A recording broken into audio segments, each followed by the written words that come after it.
What's going on, everybody? It's your boy Lefty, and I am here with the Elite RC Productions crew, and we are at Trackside in Milwaukee, Wisconsin, and we are here for the JConcepts Indoor National Series 16, the 2026 season, and we have a track walk with Spencer Rivkin and Doug Lariviere.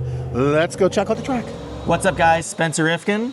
Doug Lariviere here. We are here at the 2026 JConcepts INS 16. We're going to be doing a track walk for you guys, and let's get right into it. Yeah. So as you can see right here, this is kind of the end of the straightaway into the sweeper. Doug, do you want to kind of talk about the entrance into here? Yeah, so we're probably going to come off there's a 188 getting on the straightaway. We'll probably come off, stay about middle here, and then probably right by the ProTech banner, we're going to start getting off the power, rolling through here. Want to be probably right up against the pipe as much as you can and kind of bleed out into the apex right before you hit the tabletop. Yeah, so one thing that's always crucial about this track is these pipes. The piping here is much bigger than the traditional 10-scale piping. So when you let off the gas and you let the car decelerate and you turn, some of the times when you come to the super inside of these tabletop jumps here at Trackside, the lip's a lot lower. So you can see from this spot to this spot, in my opinion, I think you're gonna you can get some air here. Yeah.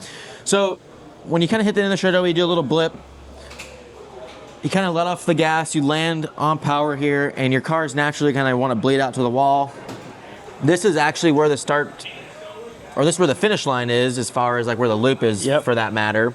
So people will probably be sending it, jumping it, and then accelerating to kind of finish their qualifier.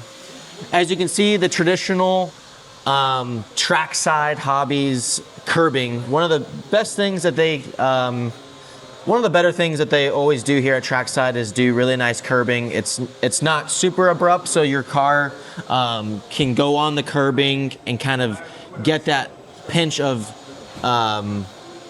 extra track room to kind of pick up some extra speed. As you see this, we're kind of approaching an uphill single here into a downhill chicane uphill. Uphill, basically an uphill roller. So you're going to want to kind of probably land right about where I'm standing. Probably this curb you're going to want to touch right about here. And you're going to kind of want to keep your momentum up here. And then you want to be probably right on the curb here. You know, one thing that I will say that's super unique about this section, when you're on the driver's stand, because you're a little bit higher than the track, the car will naturally want to kind of force into the dirt, but as you go uphill, it also kind of adds some force into the tires, into the suspension. So most people are actually this is gonna be a very challenging section, because what will end up happening is the car will actually act a lot more reactive, because the forces of the car going into the track and then the track kind of raising back up to add the elevation. This section is gonna be one to watch for you guys online. Of course, there's the curbing here. The four-wheel drive cars will probably be able to accelerate through the pipe here. The two-wheel drive cars are going to be a little bit sketchy because they don't have that front tires pulling to send it off this single. And then of course you have this big metal pole here, which people will hit. If you ain't hitting it, you ain't trying. Yeah, that'll claim a few victims. So kind of as you're exiting that pretty awesome section, you're going to be entering this S section kind of before you hit this big triple. This is one of the sections where historically, Trackside always has this triple out of a 90 or 180. Yeah. In my opinion, this is probably one of the better triples I've ever seen them do here.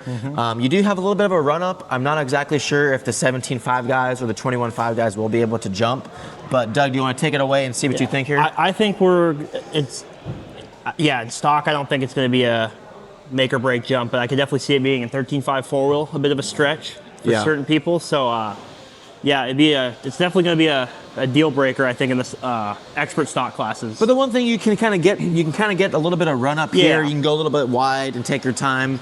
Square it up. But the things as you kind of do this lip here, you're going to get some people hitting the plexiglass, and kind of as you land here, you're going to end up actually wanting to start turning early. A lot of people will end up hitting this inside pipe to kind of feel out where it's actually at, because it's the furthest away from the driver's stand. Yeah. So as you kind of land this section, you're going to be accelerating in this little short straightaway. which has been traditional here at Trackside, this area. It is also the area where when you pull off from your qualifier, you kind of pull up over here, you put your car up over here, and you're done. So there is a lot of footsteps here. So sometimes it can get a little bit loose. Yep. But you have this 180 pinch off with the cool curbing into a roller section. This is pretty unique. Doug, you want to take it away and give your expertise on this? For sure. So you're gonna, after the sweeper after triple, you're definitely want to stay probably 2 tires on the curbing here. Traditional at Trackside, the fast way around the track is definitely usually 2 tires on most of the curbing. Some of the curbs you won't use, but that's probably one we're definitely gonna be using to get the car help the car rotate. So then this thing, you're probably just gonna come off, your car's gonna get a little light here at the top.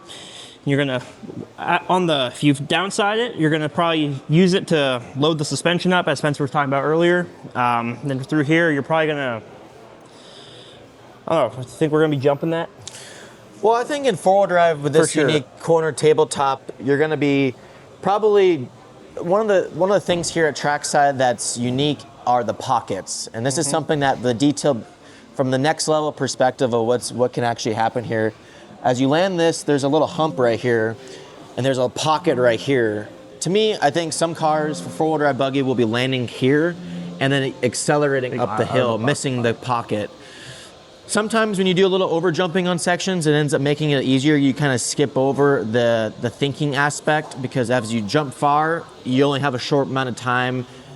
There's not much you can do, but if you land short, you have more time to decide if you want to go tight or wide, and sometimes that's not so good. So I think you're going to see some people maybe over jump this section and then kind of use their momentum to do this tabletop, and then where the car lands in the center is where the car will land.